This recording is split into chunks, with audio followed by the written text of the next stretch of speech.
पर उपस्थित गुरुदेव भगवान के चरणों में बैठे हुए मुक्त मंगल संत समाज, माताएं, बहनें, भाइयों, जैसा कि आप सभी को विदित है कि आज हम परम पूज्य हृदय सम्राट घट घट वासी श्री नंगली निवासी भगवान जी के जन्मदिन प्रकाश उत्सव अवतरण दिवस पर हम बड़े आनंदित, बड़े हर्ष और उल्लास के साथ श्री सद्गुरुदेव भगवान जी का जन्मदिन मना रहे हैं। श्री सद्गुरुदेव भगवान जी का जन्मदिन हम कोई गा के, कोई बजा के, कोई कुछ सुना के श्री नंगली निवासी भगवान जी का जन्मदिन मना रहे हैं। कोई जय घोष बोलकर मना रहे हैं, कोई भजन बोलकर मना रहे हैं, तो कोई कैसे हर एक प्राणी के अंदर, हर एक भक्त के अंदर एक कुछ भाव है, कुछ प्रेम है जो यहाँ तक खींच कर ले आया। उस प्रेम से बंधे हुए हम यहाँ जाग कर अपनी निंद्रा को त्याग कर और भगवान जी की याद में बैठे हुए हैं। किस लिए? अपनी झोली को भरने के लिए। और झोली कब भरती है?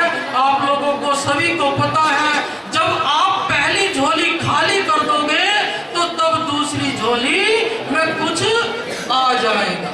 अगर आपके अंदर पहले से ही कुछ भरा हुआ है, कुछ पहले से ही मौजूद है, तो इस झोली में दूसरी चीज कैसे डलेगी?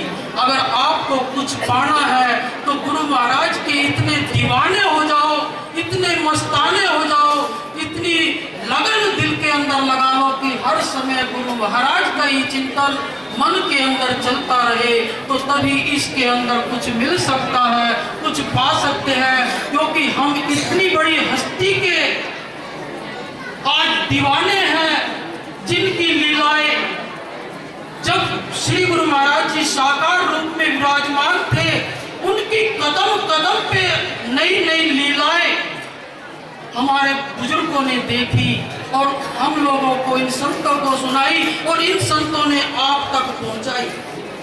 मुझे एक घटना याद आई। जिस समय श्री गुरु महाराज जी नंगली निवासी भगवान जी साकार रूप में विराजमान थे, अलवर में विराजमान थे, चौबारे पे सत्संग चल रहा था। सत्संग शाम का समय था, संध्या आरती पूजा के बाद श्री गुरु महाराज जी सत्संग किया करते थे। तो सत्संग हो रहा था और हजारों लोग सत्संग सुन रहे थे। सत्संग सुनते सुनते आदेश हुआ कि लंगर तैयार हो गया है। श्री गुरु महाराज जी का आदेश हुआ कि भाई लंगर तैयार हो गया, परंतु सत्संग भी चल रहा है। सत्संग भी इसी प्रकार यही क्रम चलेगा, परंतु ऐसा है कुछ पीछे से उठो, आधे भगत पहले भोजन कर आओ, जब ये भोजन करके आ जाएंगे फिर आधे फिर चले जाना।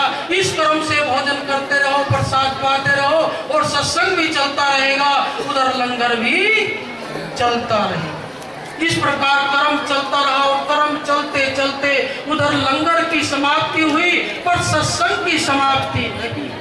सत्संग चलता रहा।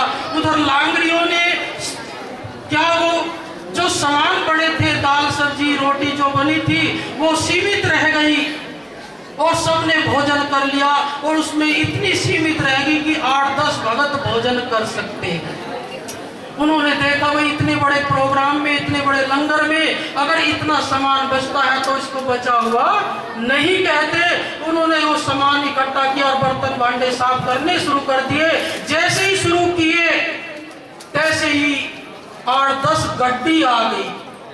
आपने देखा होगा गड्डी किसे कहते हैं? जिसमें बैल जुड़कर और पीछे आगे बैल होते हैं, पीछे काट की पहले गड्डियां चलती थी।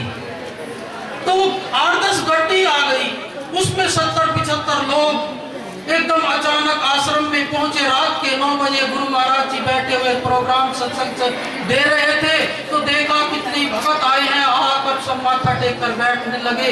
जैसे ही बैठने लगे गुरु महाराज जी ने आदेश दिया कि जाओ भोजन करो। इधर से तो आदेश हो गया भोजन करो, उधर भोजन की समाप्ति थी। भोजन था नहीं, कुछ ही बचा हुआ था। इतने में महात्मा जी पर्चा बनाने लग रहे थे कि सुबह ये सामान आएगा और तब तक सुबह का लंगर तैयार होगा। उसी बीच में महात्मा जी अचानक आए। महात्मा जी को पता लगा कि गुरु महाराज जी ने जो है आदेश दे दिया कि जाओ सब भोजन करो। और ये भगत लोग हाथ पैर धोकर लंगर में जा जाकर बैठने लगे। जैसे ही बैठने लगे भोजन वहां मौजूद नहीं था। लांगरी भागे भागे गुरु महाराज जी के पास पहुंचे। गुरु महाराज जी को दंडवत प्रणाम करके कहा कि गुरु महाराज जी आपने ये क्या किया, आप पहले लंगर की तो व्यवस्था जान लेते।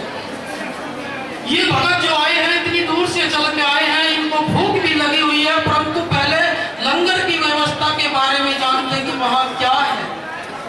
तो श्री गुरु महाराज जी ने कहा कि क्या ये जो भगत मेरी याद में आए हैं, जो मेरे दीवाने हैं, सुबह से घर से चले हुए हैं और शाम तक 9 बजे तक यहाँ पहुंचे भूख से प्यास से, क्या ये रात को भूखे ही सोएंगे?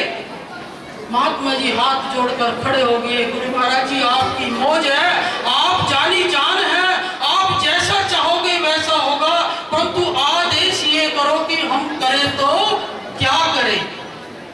उन्होंने कहा कि अच्छा ऐसा करो, जब कुछ है ही नहीं तो ऐसा करो जो बचा हुआ है उन सबको इकट्ठा कर कर और लो ये मेरी पलंग की चादर ले जाओ। जिस पलंग पर विराजमान थे श्री गुरु महाराज जी, उस पलंग की चादर को गुरु महाराज जी ने अपने हाथ से उठाकर दे दी और देकर कहा कि ये चादर, महात्मा जी सोचने लगे कि भगत लोग चादर थोड़ा ही खाएंगे, भगत लोग तो भोजन खाएंगे। उन्होंने कहा कि नहीं नहीं, ये जो जितने भांडे तुम्हारे हैं, जो दाल सब्जी जो बच रहा है उस पर ढाप दो और ढाप कर जो है अंदर झांक कर मत देखो कि अंदर हो क्या रहा है। दाल वाले से दाल निकालो, चावल वाले से चावल निकालो, सब्जी वाले से सब्जी निकालो और पूड़ी वाले से पूड़ी निकालो, परंतु अंदर दृष्टि डालकर नहीं देखना कि अंदर हो क्या रहा। चादर ढाप दी गई। भांडे, विश्वास मन में था नहीं सेवादारों की कि होगा क्या।